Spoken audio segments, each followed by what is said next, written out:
Assalamualaikum warahmatullahi wabarakatuh. Sebelumnya perkenalkan, nama saya Dias Oktavianingrum dari jurusan Pendidikan Vokasional Teknik Elektro angkatan 2019 Universitas Sultan Ageng Tirtayasa. Pada kesempatan kali ini saya ingin sedikit memaparkan dari mata kuliah Literasi ICT dan Media Pembelajaran. Namun, pada kali ini lebih spesifikasinya akan membicarakan mengenai media pembelajaran berupa software yang bernama AutoCAD. Namun, di sini saya pribadi akan menjelaskan sedikit saja atau dasar-dasarnya saja. AutoCAD merupakan sebuah software atau aplikasi untuk menggambar 2 ataupun 3 dimensi yang dikembangkan oleh Autodesk. AutoCAD banyak digunakan oleh para insinyur, sivil, land developer, arsitektur, ataupun insinyur mesin, desain interior, dan lain sebagainya, termasuk jurusan saya yaitu Pendidikan Vokasional Teknik Elektro. Bahkan pada jurusan yang berada di lingkungan kelistrikan ataupun yang lainnya juga. Format asli pada AutoCAD berupa DWG, dan yang lebih tidak populer, format data yang bisa dipertukarkan berupa DXF secara de facto menjadi standar data AutoCAD. Akhir-akhir ini, AutoCAD sudah mendukung DWF, sebuah format yang diterbitkan atau dipromosikan oleh Autodesk untuk mempublikasikan data CAD. AutoCAD saat ini berjalan di sistem operasi Microsoft. Versi untuk Unix dan Microsoft pun sempat dikeluarkan pada tahun 1980-an sampai 1990-an. Tetapi kemudian tidak dilanjutkan AutoCAD, masih bisa berjalan di emulator seperti Virtual PC atau Wine. Pada AutoCAD atau Autodesk tersedia dalam bahasa Inggris, Jerman, Prancis, Italia, Spanyol, Jepang, Korea, Tionghoa sederhana, Tionghoa tradisional, Rusia, Ceko, Polandia, Hongaria, Brasil, Portugis, Denmark, Belanda, Swedia, Finlandia, Norwegia, bahkan Vietnam. Auto sendiri berasal dari kata automatic yang berarti kemudahan dalam segala hal, sedangkan CAD yang kepanjangan dari Computer Aided Design atau yang berarti mendesain ataupun merancang menggunakan bantuan komputer. Kebanyakan AutoCAD digunakan oleh para arsitektur yang tadi sudah saya jelaskan, yang tadi sudah saya sebutkan, yaitu arsitektur, interior design, bahkan pada jurusan saya mengenai kelistrikan juga menggunakan AutoCAD. Nah, kemudian ada juga nih kelebihan dari AutoCAD yang bisa disimak, yaitu mengenai akurasi dengan tingkat presisi hingga 13 digit. Program ini memiliki tingkat akurasi lebih jauh sempurna dan terjamin dibandingkan dengan keakuratan menggambarkan secara manual. Jadi pada AutoCAD itu sangat mempermudah para desain interior design ataupun saya yang kuliah di bidang kelistrikan untuk merancang atau menggambar secara menggunakan lebih modern lagi, yaitu menggunakan PC, tidak manual menggunakan kertas. Nah, yang kedua ada kepraktisan, kemudahan dan kecepatan, di mana fasilitas penggambaran dan pengeditan yang semakin sempurna menjadikan program ini menghasilkan gambar yang lebih cepat. Perintah-perintah AutoCAD yang memungkinkan membuat sebuah gambar secara massal. Artinya, di sini pada AutoCAD itu sangat banyak fitur-fitur yang membuat mudah pada orang yang menggunakannya ataupun cepat, bahkan praktis juga teman-teman. Yang ketiga yaitu tidak ada batasan lembaran kerja. Jadi menggambar AutoCAD itu sama seperti kita menggambar di atas kertas yang tidak ada batasannya teman-teman, sehingga kita dapat menggambar matahari dengan skala 1:1 sesuai dengan aslinya, koordinat tinggi hingga 10 pangkat 99. Nah, yang ketiga yaitu ada skala bebas, di mana mencetak gambar sebanyak-banyaknya dengan skala yang berbeda-beda. AutoCAD memberikan solusinya. Kita tidak usah itu khawatir menggambar ulang untuk gambar dengan skala yang berbeda-beda teman-teman. Karena dengan cukup satu gambar dicetak sebanyak-banyaknya, dengan skala yang sebebas-bebasnya. Artinya seperti tadi, balik lagi pada poin 3, yaitu tidak ada batasan lembaran kerja teman-teman. Jadi AutoCAD itu sangat mempermudah, mempraktiskan para penggunaannya. Nah kemudian yang kelima itu adapun kebersihan dan kerapihan. Artinya menggambar dengan cara manual tidak terlepas dari debu, kain lap yang sudah kotor, bahkan kita pun khawatir dengan keringat kita yang jatuh di atas lembar kertas. Artinya ketika kotoran jatuh di atas kertas, kita harus mengulang dari awal lagi teman-teman. Kita harus mengulang dari awal lagi agar kertas yang kita pakai itu bersih, selalu bersih. Artinya menggunakan kertas itu sangat ribet menurut saya, dalam artian kita harus benar-benar menjaga keadaan dari kertas, kebersihan dan kerapihan dari kertas itu sendiri. Nah, sedangkan AutoCAD itu digunakan dengan bantuan perangkat komputer, maka kita selaku pengguna tidak lagi merasa khawatir dengan keringat kita yang jatuh ataupun noda-noda akibat geseran antara mistar, pensil, bahkan pulpen. Nah, kemudian untuk memulai menjalankan program AutoCAD ini, pada dasarnya sama saja seperti kita memulai program-program lainnya yang berbasis Windows.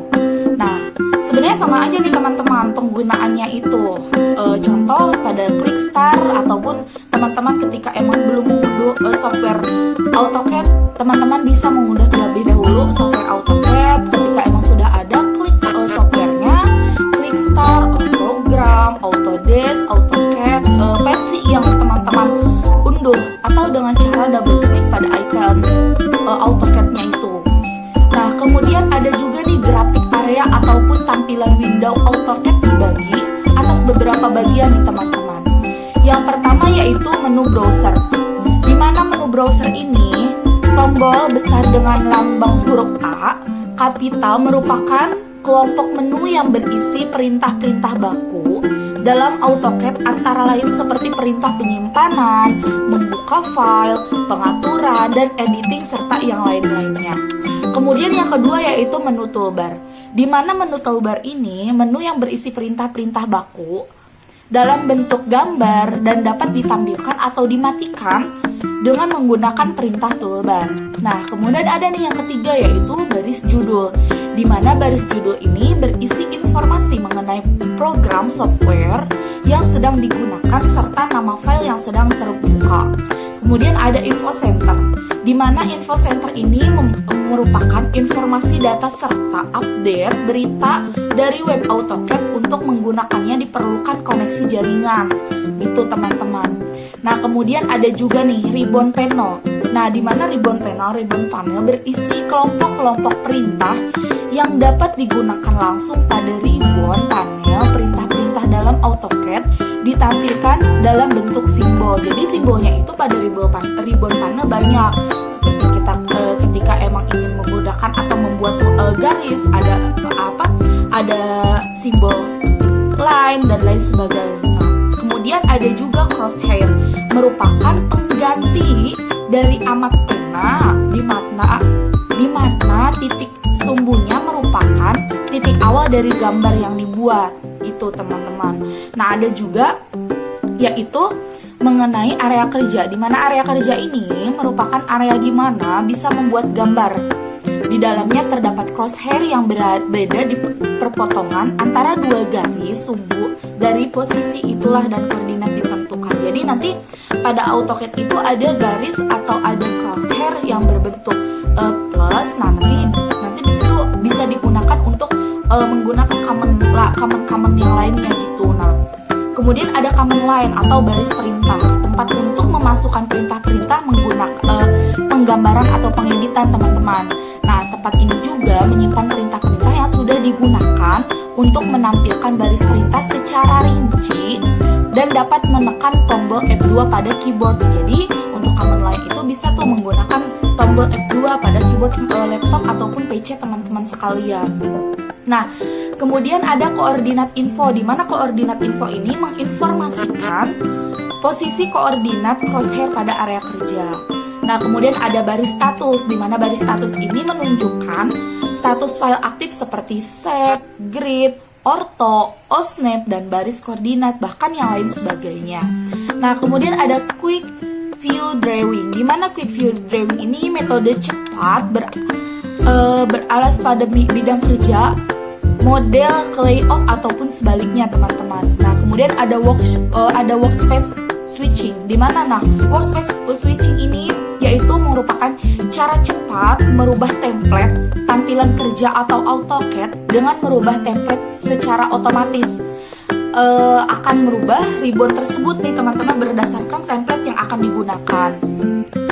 Nah, karena ini hanya merupakan pengenalan dasar dari AutoCAD saja. Mungkin hanya itu yang dapat saya sampaikan. Nah, selebihnya itu teman-teman nanti pada pertengahan video ini saya akan mencontohkan cara penggunaan dari AutoCAD. Namun itu hanya dasar-dasarnya saja.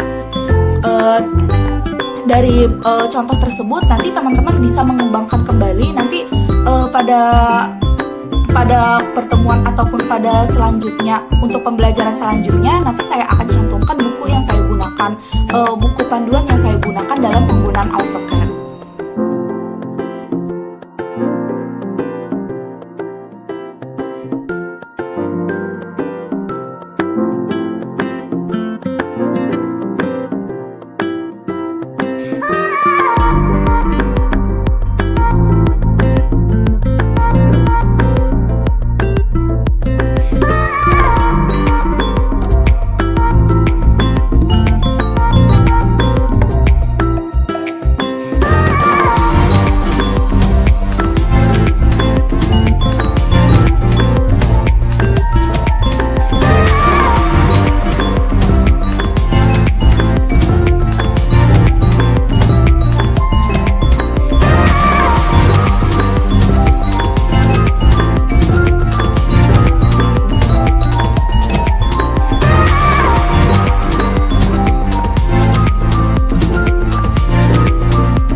saya jelaskan, yang dapat saya paparkan, karena kurang lebihnya, karena ilmu saya pun masih sedikit, kurang lebihnya mohon dimaaf jika memang ada kesalahan dari penonton sekalian ataupun dari teman-teman yang ingin belajar dari AutoCAD sendiri.